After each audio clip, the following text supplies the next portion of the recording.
In PowerPoint, add a hyperlink to a website or to another place, like a specific slide, document, or email address. The fastest way to add a simple hyperlink is to type or paste the URL and then press the spacebar or Enter.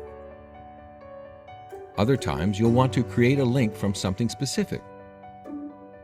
Select a text, shape, or picture.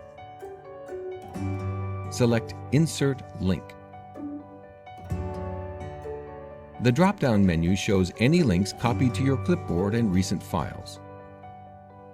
Choose what you want, or select Insert Link, and choose an option.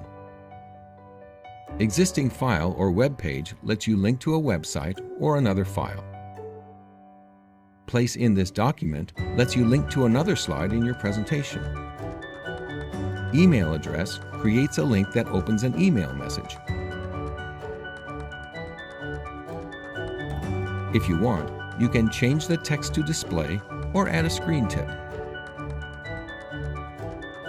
Select OK to finish.